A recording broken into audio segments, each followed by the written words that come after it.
Welcome back to the Ball Does Lie podcast. My name is Amir. I'm here with my co-host Brendan Ryder. How are you doing today, Brendan? I'm doing good, Amir. It's good to see you on this Friday. Yeah, man. Happy Friday. There's some fun games that are going to be taking place later tonight. I think the Rockets Nuggets game should be a really interesting one. And there's another team that I'm interested in watching as well. I haven't really watched them play this season. I know you have, and so we do want to talk about a surprising team in the Eastern Conference in the beginning of the season. And that team right now is the Toronto Raptors, who are the number 2 seed in the East. I know it's early and like standings are going to oscillate and change a lot in the next week or so. I think like in a month or so we'll kind of see like who's the cream of the crop and we'll start seeing other teams fall back Yeah, um yeah. I to a think certain Christmas degree. seems to be kind of the point in the season where things start to make a little bit more sense. But for right now, we got some fun surprises. That's for sure. Yeah, I think it's like post 20 games, typically you can kind of establish what that team's going to look like. I think that's like the sample size you want to look at, like typically like a fourth of the season. We're I not will say a quite there quarter. yet. Yeah. So the team though is the Toronto Raptors. They're number 2. They were projected to be anywhere between 8 and probably 13 realistically, right? So um, Oh yeah. a Yeah. play-in team at best. And it's early on, but they're number 2. They're 10-5. They have won 9 out of the last 10 games, and they're currently on a 5-game winning streak. And they're actually playing better away. They've played a lot of their games away. Actually, this schedule's been funky. We talked about it in our episode of KTI about Steve Kerr and his concerns with not just the pace of the NBA, but like schedules are very weird. Like they've played 10 road games and 5 at home so far, but they're 7-3 on the road too, man. So like, what are your thoughts? Like, what do you like about this Toronto team? Like, are they for real? Is this sustainable? Yeah.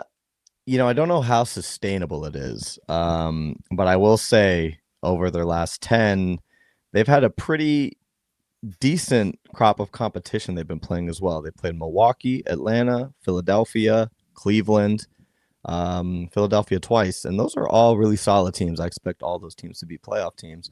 They've beat them all except for Philly in that first game they played. But like you said, 9-1 over their last 10 after really starting pretty slow on that. I think they started 1-4. Um, but they're a team that kind of has taken their identity and cemented to it. So their starting five has played the second most minutes so far out of any lineup in the season, and Hmm. that's Ingram, Pirtle, Barrett, Quickly, and Scotty Barnes. And that starting five right there has 120 offensive rating, which basically would be first in the league, tied with Oklahoma City. Um, and over the stretch of the last 10 games, been averaging 120 points, 5 players in double figures, which I think is pretty interesting. They really have an even distribution of their offensive workload. Ingram, Barrett, Quickly, Pirtle, and then Mamu, who's like knocking on the door, averaging 9.5. They're all Hmm. there in double figures. And I think for me, the big surprise so far has been Brandon Ingram and RJ Barrett. I think those two have been playing so well. Brandon Ingram is just instant offense, can get buckets really at any time he wants. His mid range game is so smooth and he just gets to a spot so easily. But I think RJ has been the big surprise for me. Didn't really expect much out of him this year. And he has really been a huge offensive lift for the Raptors. And I think a huge reason why they're in that second seed in the East. What's he doing differently, RJ, this season? To me, it's really his confidence. I think he's not thinking so much like he was in New York. And the guy's averaging just under 20 points a game. I think way more decisive, 4 assists a game, which, you'd love to see him maybe distribute the ball a little bit more. But he's been someone that has been attacking the basket, I think, way more than he was. And then his 3-point shot has been much more reliable to start this season. Um, and again, I think it's his decisiveness and his confidence is just through the roof compared to his previous years in the league. Yeah, and how's Grady Dick doing? Is he because he was solid last season, right? Like I haven't really heard much of him. Like he was he a rookie last season? Yeah, he is. They haven't needed much out of Grady, to be honest. Their backcourt has just been so solid with Quickly and Barrett. I think Quickly too has been huge for them, filling that point guard void that Fred VanVleet left on his way over to Houston. But Grady's been solid. I don't think anything remarkable, but someone that can give you a reliable 20 minutes a game.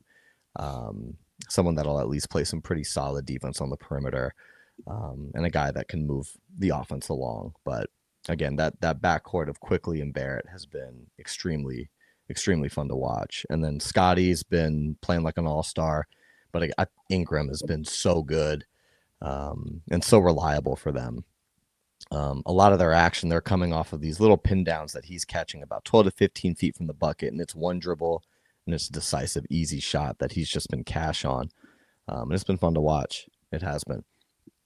Who's been setting those pin downs? Is it like A wing lot of it's player? Pirtle.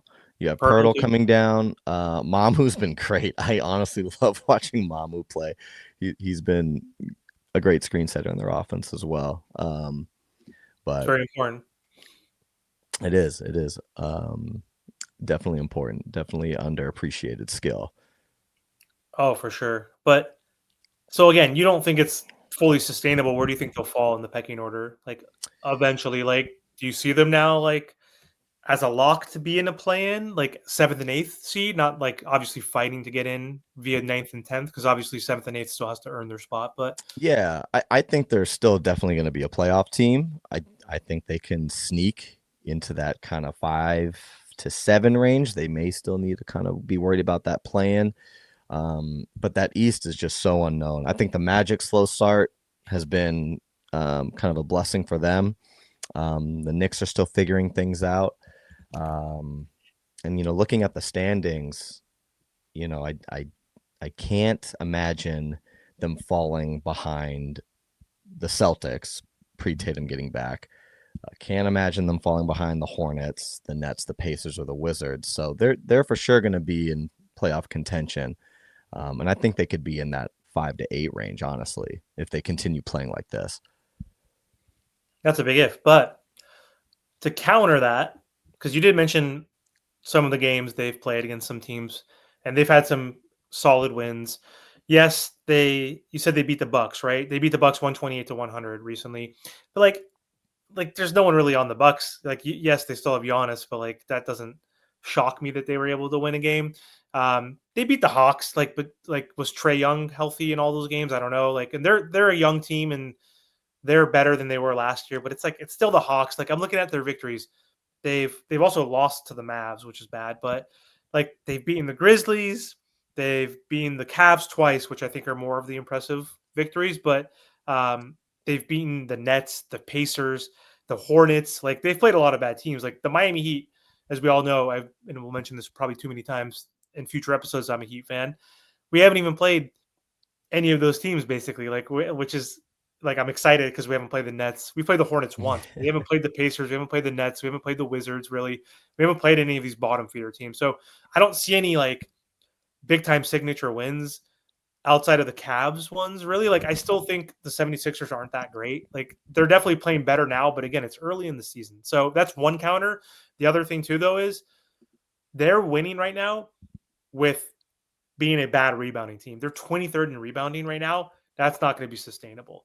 Like they're 10th in scoring right now, so they've gone on that huge spurt. Like to your point, they've been really good offensively with that 120 offensive rating, but they're still like missing a ton of threes right now. They're 23rd in three pointers made, 25 in three pointers attempted. Like Ingram shooting 30% from three, and I think Scotty Barnes is actually shooting better than anybody on the team right now, which is kind of crazy. Like he's shooting almost 39% from three on three and a half attempts, but still, like RJ Barrett only 34%. Like if they want to continue to be possibly like a top 5 to 8 range, in my opinion, like because they haven't played the big teams yet. I don't think like they haven't really played a lot of the great teams.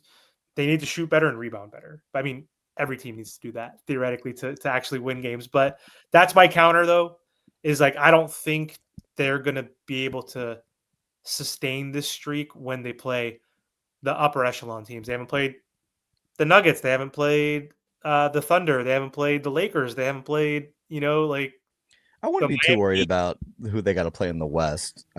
I think their main concerns are going to be playing obviously the teams like Detroit, which we still got to see is Detroit for real. I kind of think they are. They look scary right now. I would not want to play Detroit. Um, and their wins against the Cavs, like you said, I think are a good indicator that this could be legitimate, and there is still room for improvement. Their efficiency could still be a little bit better. The rebounding numbers are concerning. That is for sure going to be something that they need to address if they want to actually maybe avoid playing in the play-in. But the East is just so wide open. I can see anything happening, which is why I think we see Detroit and Toronto sitting atop the conference right now. Two teams I don't think anybody would have suspected to be here. I think a little bit more maybe Detroit, but definitely not the Raptors. But I agree. Yeah, I mean, but again, if we're just focusing on the East, because obviously you play the East more than you play the West, they still haven't played the Heat, who are the fifth seed. They still haven't played Detroit. They still haven't really played New York, who's the third seed or fourth seed, whatever they are. And then they haven't really played Magic, and Magic are better than their record indicates. And Paolo's hurt, and they're off to a slow start. Like I don't see them ahead of them. I think they'll figure it out. It's again the East, Brendan. If you look at the 11th seed, which is the Bucks, because after the Bucks, you got the Hornets, Nets, Pacers, and Wizards, who are all trash. Pacers are only trash, obviously, because of injuries. But the Bucks are. Let me double check this real quick. The Bucks are 5.5 games from first place. yeah, So it's like all jumbled. It's all a you know what I jumbled mean? mess. It Like, so really it's like is. it's so early on that, like, even so, like the teams that we expected to be better that might have had a bad month of basketball, they could turn around, like the Magic. I still think they don't leapfrog the Magic. I see the Hawks if Trey comes back in like 3-4 weeks, he might be out for a month.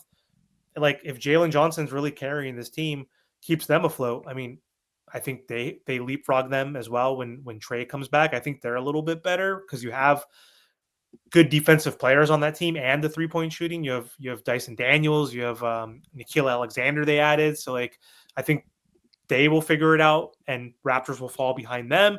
Bulls, Sixers, I don't know. I mean, Embiid, Paul George just came back, but Embiid has been out. Like they're never whole, so it's like that's up in the air. So yeah, Oh, it so you totally predict is.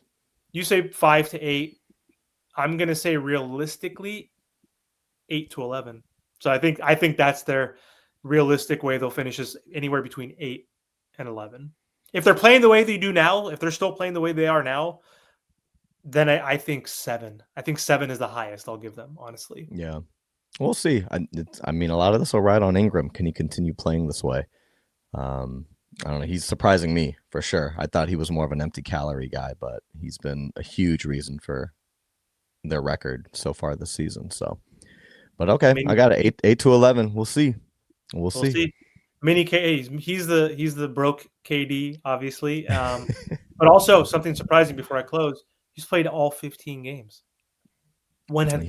hell has that happened? So the fact that you're saying, can he Oh, keep this up? No.